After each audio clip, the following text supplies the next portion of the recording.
British scientists are developing a concept for a computer chip which, when implanted into the skull behind the eye, will be able to record a person's every lifetime thought and sensation. According to Dr. Chris Winter of British Telecom's Artificial Life Team, and I quote here, "This is the end of death." He predicts that within 30 years, it's going to be possible to relive other people's lives by playing back their experiences on a computer, by, quote, combining this information with a record of a person's genes. We could recreate a person physically, emotionally, and spiritually.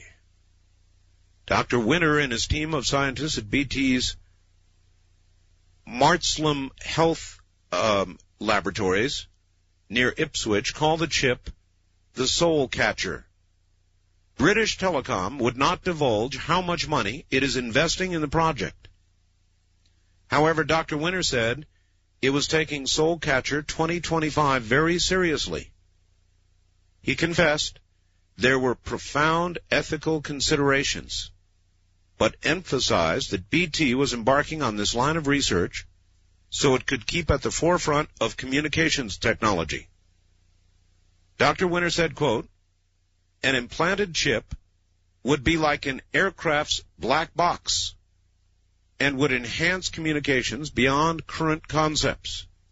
Quote, for example, police would be able to use it to relive an attack, rape, or murder from the victim's viewpoint to help catch the criminal. I could even play back the smells, sounds, and sighs of my holidays to friends." Other more frightening applications include downloading an older person's experiences into a newborn baby by transplanting the chip. My source on this, the Daily Telegraph, the Daily Mail, July 18th, 1996.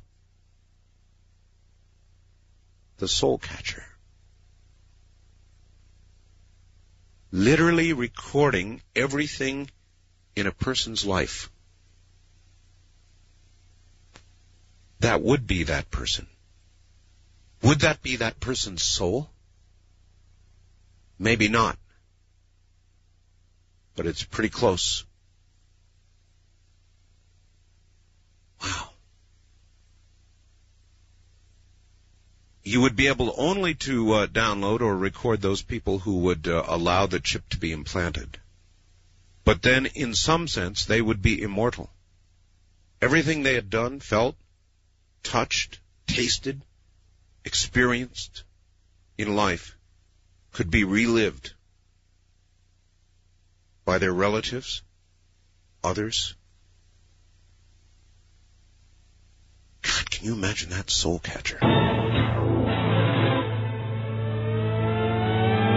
First-time caller line, you're on the air. Hello. Yes, Art. This is Kelly from West Sacramento. How you doing? Doing really good.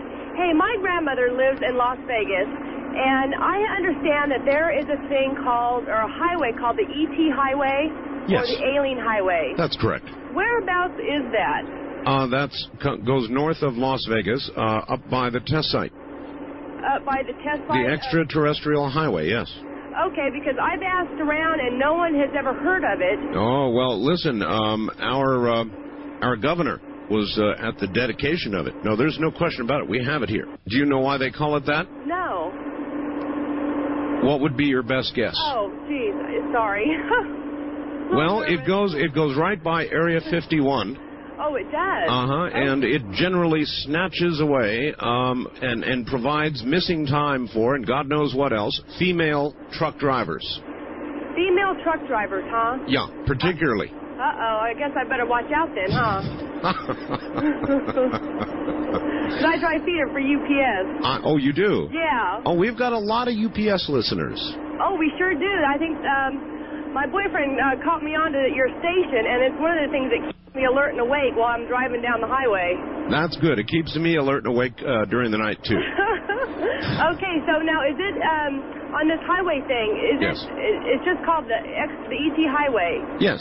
It's not like I-205 or something like that? Well, there was an official designation for it. It is now the extraterrestrial highway, and it goes up by the test site. Okay, up by the test site. Yes. Okay, so it would be easy to find. Well, why would you want to find it? Because I want to drive down it. Because of what? I might see something. Well, Well, suppose more than just seeing something happened to you. Nothing's going to happen to me. How do you know that? Well, I hope it doesn't. Well, why do you think they would name the highway what they did if nothing happened on it?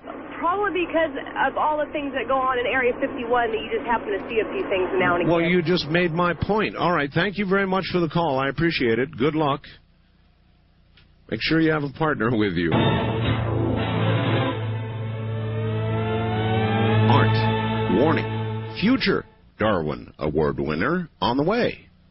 While on my way home from yet another graveyard shift listening to your affiliate KEX 1190, I heard a story that I thought worthy of your time.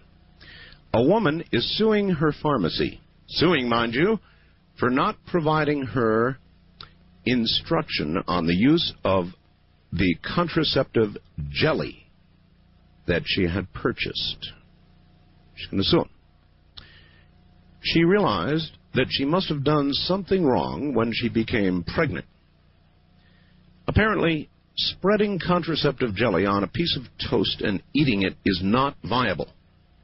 It may be time for a new category of Darwin Award, one in which the recipient somehow survives long enough to do something really dumb that results in yet another negative contribution to the gene pool. Never mind that the idea list would be impossibly long. I am, however, looking forward to something really spectacular from this little bun in the oven, from Dan in Sandy. And then this. It comes from Michigan. A couple of guys buy a brand new Grand Cherokee for about $30,000. And they've got $400 plus, actually, in monthly payments. So this guy immediately gets hold of his buddy. And they go off to do some male bonding. You know what that is, right? They go duck hunting. Of course, all the lakes are frozen. These two atomic brains go to the lake with the guns, the dog, the beer, and, of course, the new vehicle. They drive out onto the ice lake and get ready. Now, they want to make some kind of a natural landing area for the ducks.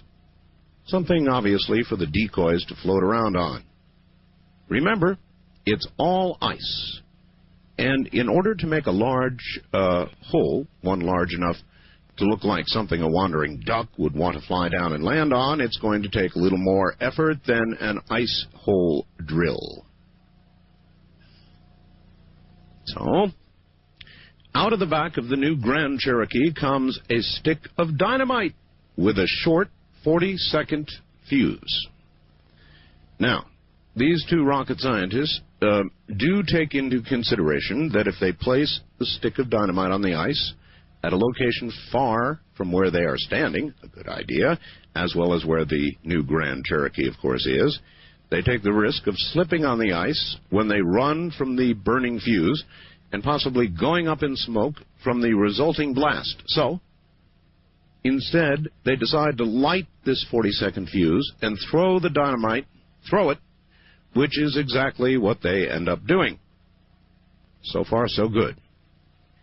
Now, remember a couple of paragraphs back when I mentioned the vehicle, the beer, the guns, and the dog? Yes, the dog. In fact, a highly trained black lab used for, what else, retrieving especially things thrown by the owner. You guessed it.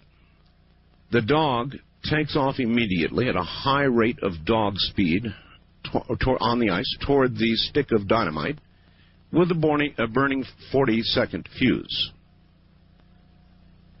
About the time it hits the ice, all to the woes of these idiots yelling, stomping, waving arms, wondering what the hell do they do now. The dog, well, it's happy, tail wagging, legs flying, headed back toward their owners with a stick of dynamite, the fuse continuing to burn.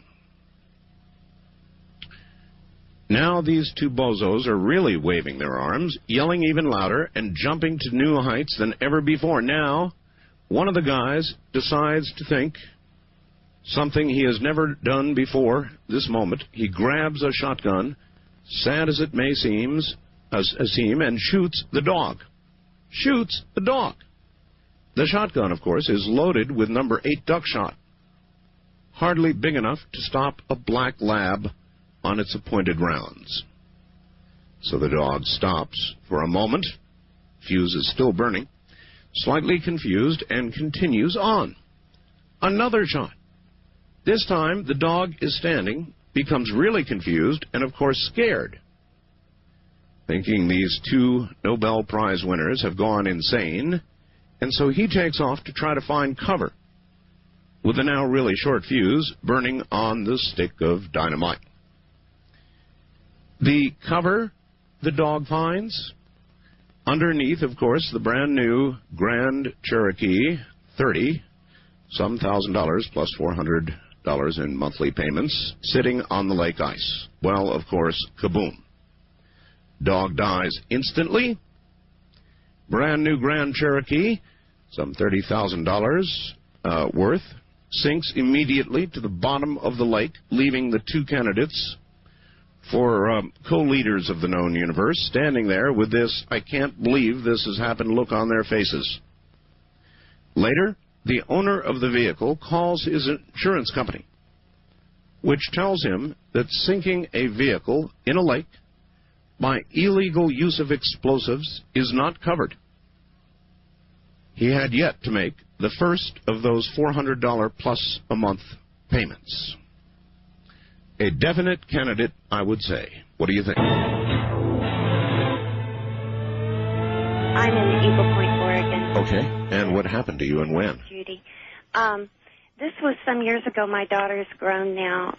She's 31, and she was a little girl, about 6 or 7 then. Mm-hmm. We lived in Central California, and it was a hot summer afternoon. She was in her room napping right next to my room. And I had a friend over, and we were in my room with the shades drawn with a cold drink, probably a soft drink. Right. There was no substance abuse involved. There was nothing going on that was strange.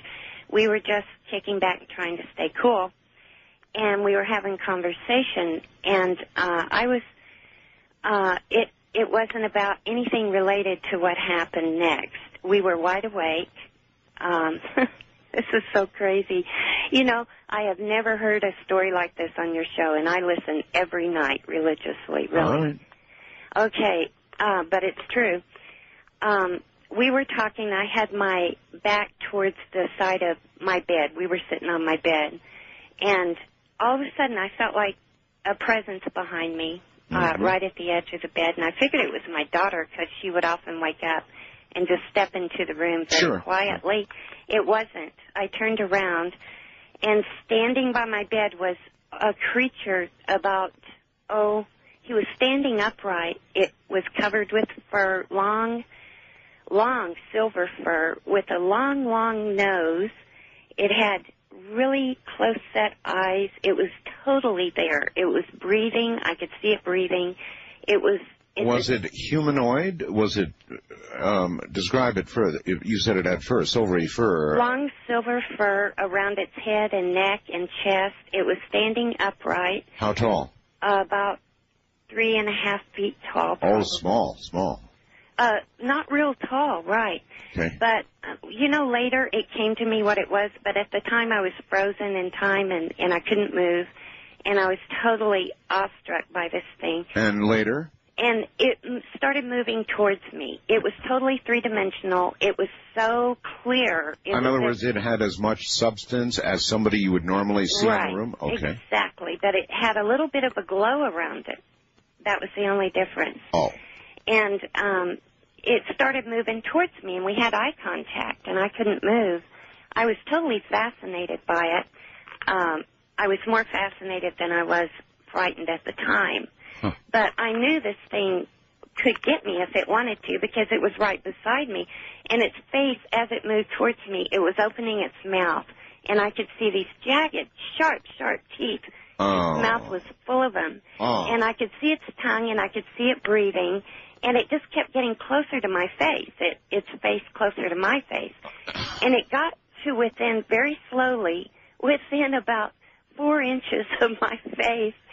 And I couldn't stand it anymore. I had to do something, even though it hadn't made an aggressive move towards me. Well, that's what I call aggressive. It's 4 inches from you is really in your space. It was in my face, and it was so real. So I turned to my friend. Finally, I was able to move out of sheer panic, and I turned to see if he was witnessing this thing too. And he was just riveted to me, and he said, "What is wrong with you? You're white as a sheet."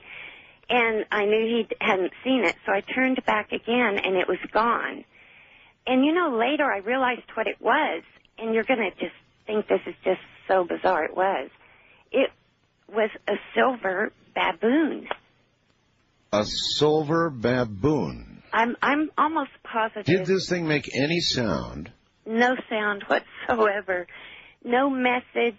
I have never been able to figure out why it happened. A lot of strange things have happened to me in my life. Most of them pretty vivid.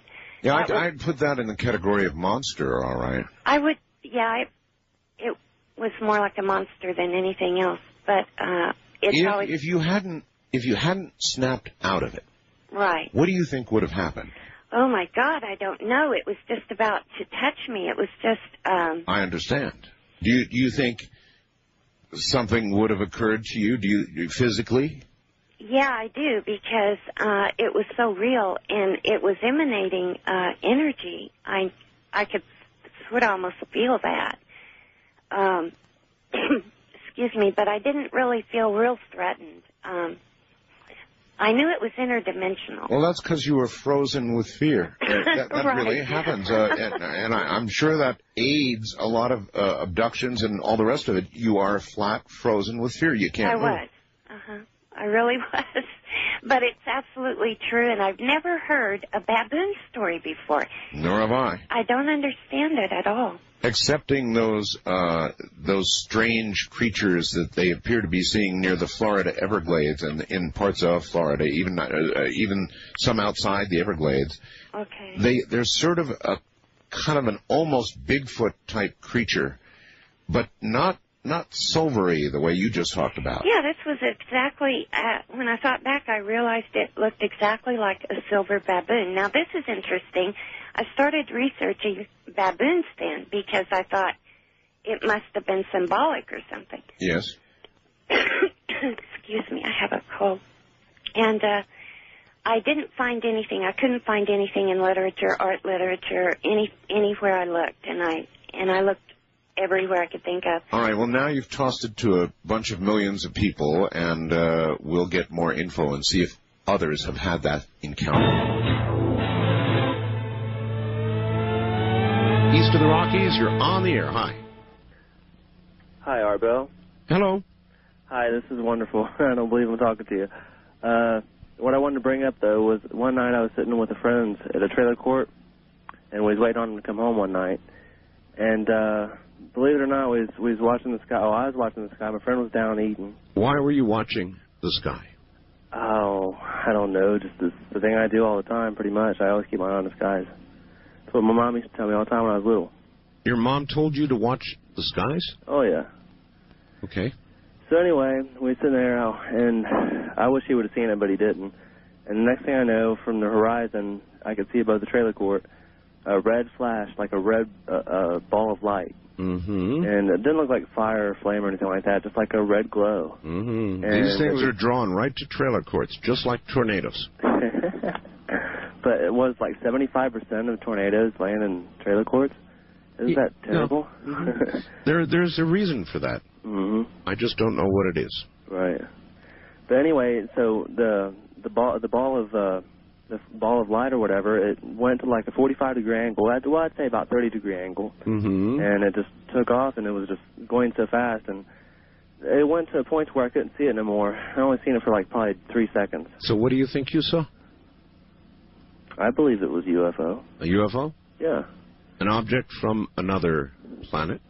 Sure. With aliens? Possibly, yeah. I don't see why not. But another thing about it though was that wasn't the only one. It happened like about probably 2 seconds later. Another one, from the same area, everything went the same direction, same speed, same ball of light, red. Did it do anything to you? It stunned me more than anything because it was the first time I've ever seen anything. But it didn't knock you over, like in Phenomenon? Oh, no. Ever since I was a little kid, I believed in them. Ever since I was a little kid, I've always had the open mind to believe in things like that. Well, I don't believe in them. I know they are there, but that does not translate to a belief that I know what they are. That sounds like a belief system, like a religion or something. And I don't believe in them like a religion. I investigate them, but that's very different than being a full-blown believer, like the people in ID4 that went up to the top of the building saying, "Welcome to Earth." Of course, they were the first ones to get zapped, you'll recall. West of the Rockies, you're on the air. Hi, Art Bell. This is Keith in Seattle. Hi, Keith. Hi, I just emailed you a little while ago and yesterday about a Area 51 civilian surveillance mission. Did you get that email? I don't think so. Okay, here's my plan. During the summer, I turned 21, and a friend of mine also turns 21. Yes. And we're going to head down to Reno, Nevada to do some gambling. Oh, wait a minute. Are you the one who was talking about the robotic aircraft? Yes, a radio-controlled aircraft. Yes, I did get that. Okay. What do you think of the idea? Well, I think they'd shoot it down. You think they'd shoot it down? I do indeed. How far do you think you could get into it before it would shoot it down? Not very far at all. Not very far? No. You know how big aircrafts are? Only about 3 feet big. You think the missile could track that? I think they've got all kinds of things that could track that.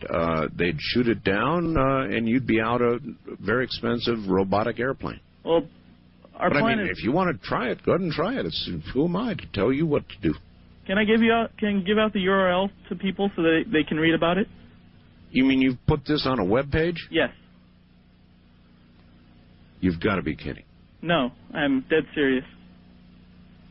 Our plan is to do it whether or not we can get any help from other people. We're going to try it anyway.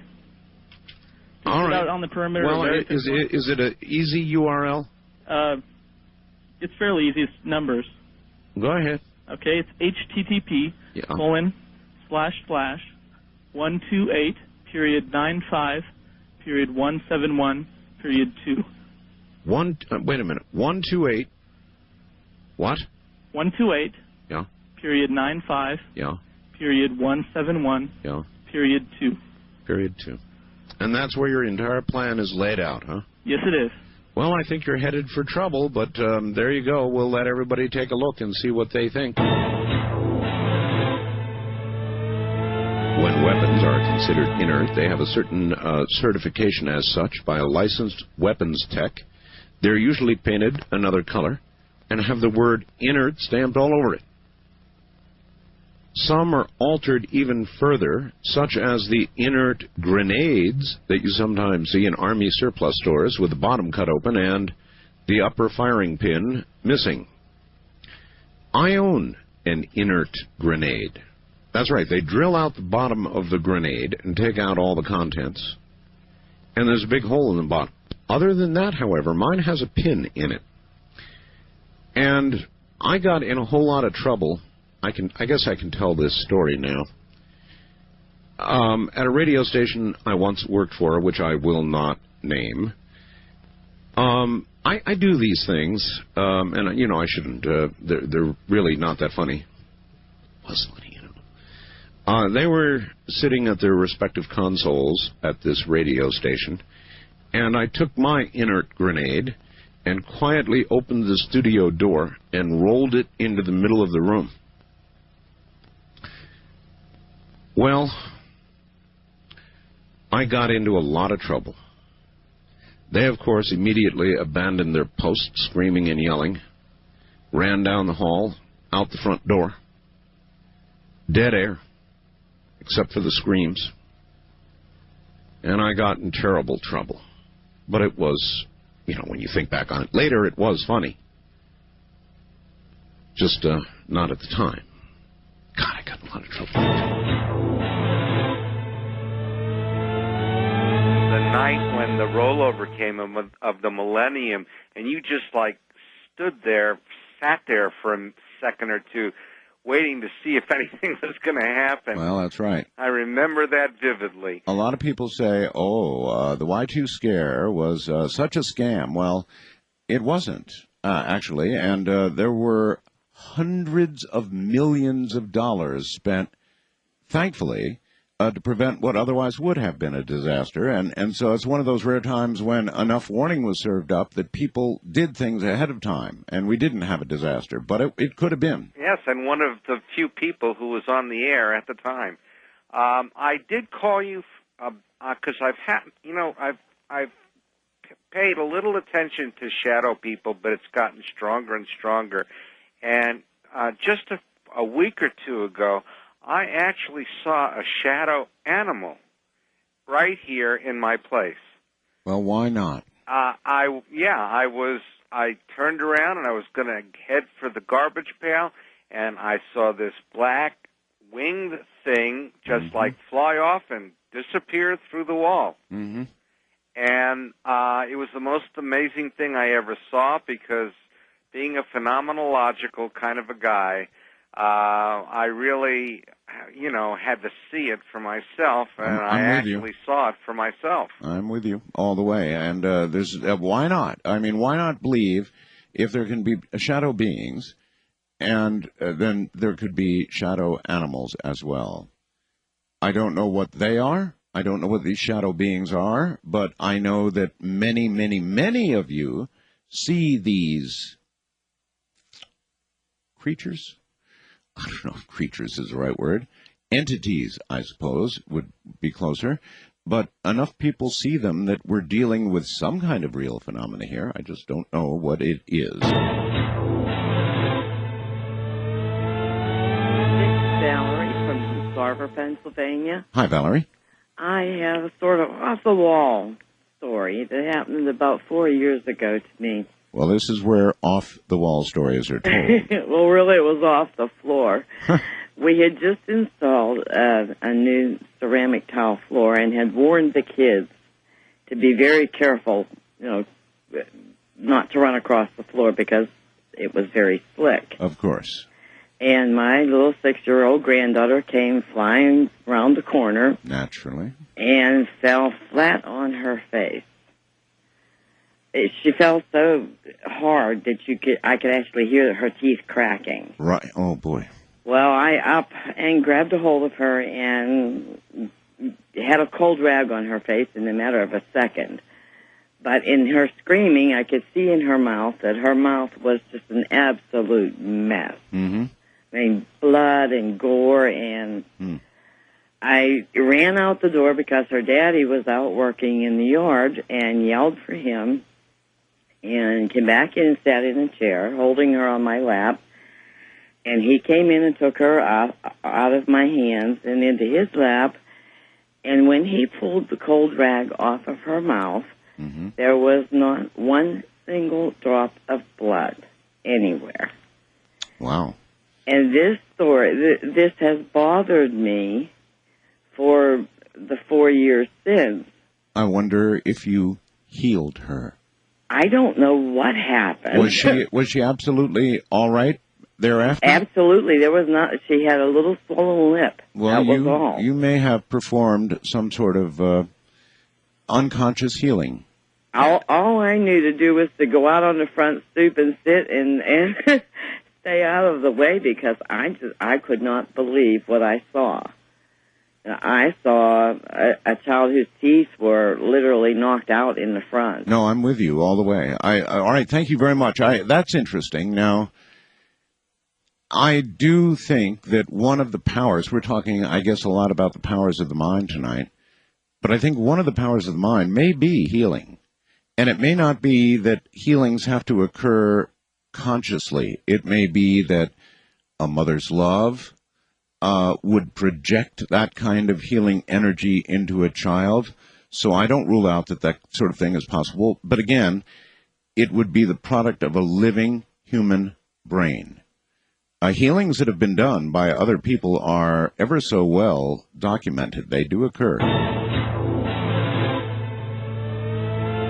East of the Rockies, you're on the air. Yeah. Hello. Turn am I on the air? Yes, you are. That means turn your radio off. Right. Say, I was wondering, let's see, I've come across some pretty startling information as far as alien encounters and, their part in our history and who they actually are. And where did you get this startling information? From them. Them? So you talk to them? Alien cultures. You talk to them? Yes. Frequently? Quite frequently. And in what form do they give you this information? In the form of mind implants. So you have implants in your mind? Implants of knowledge and information. Oh, I see. You don't have an actual physical device. No. But, tell you what I have done, I have deciphered the book of Ezekiel and the Holy Bible and the Revelation. Well, there's a lot of people that have done that. I mean, this breaks it down to child's play. Child's play? Yes. And I've showed this to not only Christian people, but the atheist people without Christian backgrounds. Don't they object to that? I mean, regard it as preaching? Truth is truth. And if the truth can be seen quite simply, and if it can't be anything else, then it must be truth. Well, it's rather subjective on this planet, sir.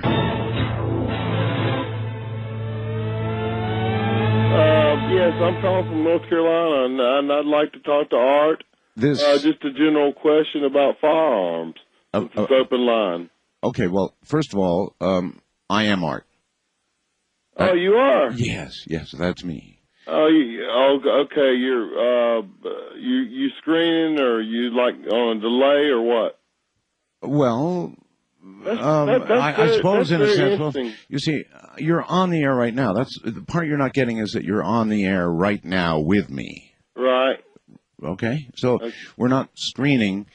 Yeah. We're just. But you're Art Bell, and that's fantastic. Well, I'm glad. Because I've tried for so long to get a hold of you. Well, and here you are. I've emailed you back before you had retired. Well, you've found me. So what's up? Fantastic.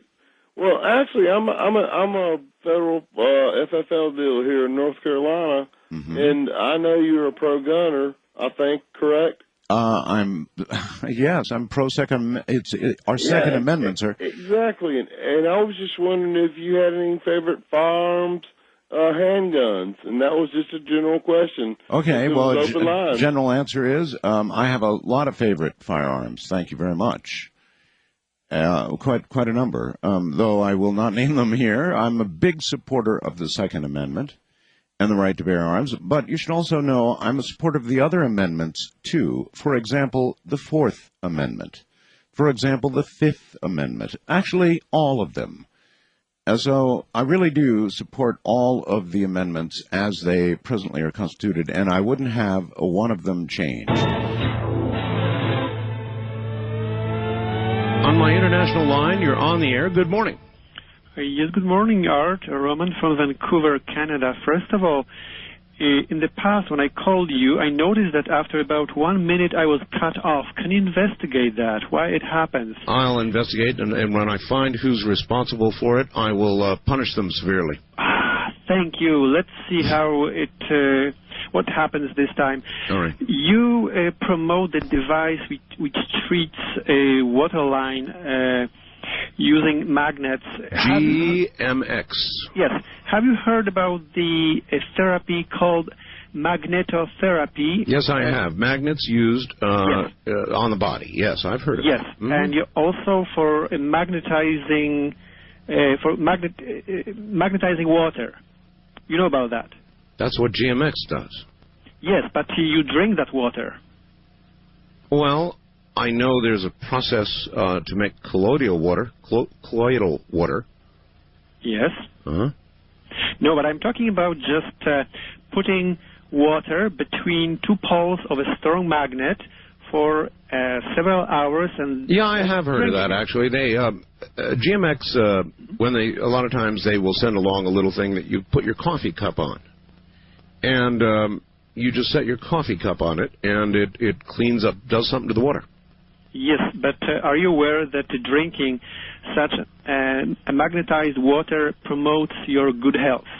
Well, I guess that I have heard that. Yes, thank you very much. God, who cut him off? 2 demerits. First time caller line, you're on the air. Hello. Wildcard line, you're on the air. Hi. Hello? Hello. Yes, hi, Art. This is Russ. Hello, Russ. Hi. I had an encounter with a UFO back in 1977, July 26th. And, you know, it was the typical thing that you would see with a UFO moving quickly and then stopping and all that. But the main thing I would like to tell you is when I put it in my telescope, and I looked at it through my telescope because it was sitting there for a while, besides it glowing yellow and orange at the bottom and silver at the top, I got a lot of information from looking at this thing through my scope. Now, take this for what it's worth. I mean, I don't know how I got this information, but as I was looking at this thing, I suddenly understood that gravity was created by frequency, and I was taken, not physically, but I guess I was taken mentally out of this entire universe and looking at our universe as a bubble, as a black bubble, and this black bubble was inside of a huge white bubble, which was considered the second dimension of pure white energy, and there were other bubbles also in the second dimension. Well, maybe when those who die and have a near-death experience see the light, maybe they're just seeing the next bubble. Well, Art, there's a lot more to it, though. I mean, I'm sure there is. I'm just offering a possibility. Okay. I mean, everybody who has these near-death experiences, they all say they see the tunnel of the blackness and then light, right? Yes, absolutely. Yes. Anyway. Well, I think maybe going through that tunnel is going into that second dimension of pure white. But the thing is, Art, the other bubbles that were in there were larger and some were smaller. And from what I understood, the larger the bubble, the older the universe was. And there was this other universe that I understood that there were beings that were light energy. They were just light beings. And they were able to travel from universe to universe at the speed of thought. And I also got this information on how to collect free energy that's around us. How? And this might be very useful information to the scientists out there listening. Right, how? But since frequency is what creates gravity, the larger the planets that are hit, this is a little bit more detailed, and I know I don't have time to go into it with you, but basically, the frequency that comes from the second dimension into our universe, as the frequency penetrates the third dimension, which We're is almost our out of universe. time here, so almost out of time. So how do we get the energy? Okay, you know the way you collect sunlight? Yes. Okay, with the sunlight energy? Yes. All you need to do is collect the same way you can collect frequency. Collect the frequency which creates gravity. It's a very, very intense high frequency, but a collector will collect that frequency and turn it into energy. And there you go. And I also know how to repel gravity, and it's not the same way. There's a couple of other steps involved in that. But well, all right. You mentioned, though, that can you tell us approximately what frequency we're looking for? It's not in our spectrum of frequency, Art. That's the thing. It's above. Because everything comes from the first dimension. The first dimension is a very intense frequency, which is black. So it's a very high frequency. Is that very correct? high frequency, Art. That's why we can't grab it. All right. Well, we're going to have to hold it right there, I'm afraid. So there you have it. First time caller line, you're on the air. Hello. Yes, hello, Art. Good morning. Good morning. Yes, I'm calling from Missouri. Okay, you're going to have to yell at us. You're not too loud. Okay. Yes, I want to share with you my experience about 12 years ago. Yes, ma'am. Me and my husband checked into a hotel, and we were in one part of San Diego. Uh-huh. And, when we were sleeping, I was lifted up from the bed that we were both sleeping. While your husband was asleep next to you? Yes, we were both sleeping. Yes. We had arrived, from the airport, and we checked into the hotel before we visit our family. So when we were sleeping, I was lifted up from the bed. My whole body was locked up, but my head, I can move my head. That's all? Yes. And when I was experiencing this, what happened was I was completely awakened by this lifting thing. I couldn't describe it, but just being lifted, it's like not like by a hand, not like by any kind of force. If I want to say it's like a wind, it's some kind of a wind, if it is. Well, when it goes like very slow, and I was going up, up, up, and I have my cover on top of me. It was on top of both of us. Yes. Well, when I look at him and he's sleeping and he's facing the other way, and the blanket is, coming off of his body and was going up with me. I was looking at him and I'm looking at above me, and I'm coming closer and closer and closer to the ceiling. I couldn't say anything. I couldn't move, my body, and I don't understand what was going on. And all this time, I was looking at him, and I was looking up at the ceiling. I was looking at him, I was looking up at the ceiling. And, this blanket completely come off of him, and when I look up, and I knew I was going to hit the ceiling, okay? Yeah. Because it was just lifting me all the way up, and the next thing I knew, I was back on the bed. And, when I turned around, I wake him up. He was deeply asleep. And in other words, you went up all the way, virtually all the way to the ceiling. So far, it pulled the covers off him. Off him, yes. Huh. Yes, it did. So the last time when I look at the ceiling, I got so scared because I knew I'm going to crash into it, right? Yes. And I look at him, and the next thing I knew, you're back. I was back on the bed. All right. Well, let me tell you what that sounds like. That sounds like an OBE. That sounds like an out-of-body experience. Now, the only thing I would have difficulty explaining would be the blanket coming with you. Normally, in an OBE, your essence, your soul, your consciousness moves out of your body, and you are able to, for example, see your body. But normally, there wouldn't be a physical thing like a blanket being pulled with you, so I'm afraid I don't know exactly what class to put that in. It's not exactly an OBE because it has physical characteristics that, to the best of my knowledge, usually don't accompany an OBE. Very interesting.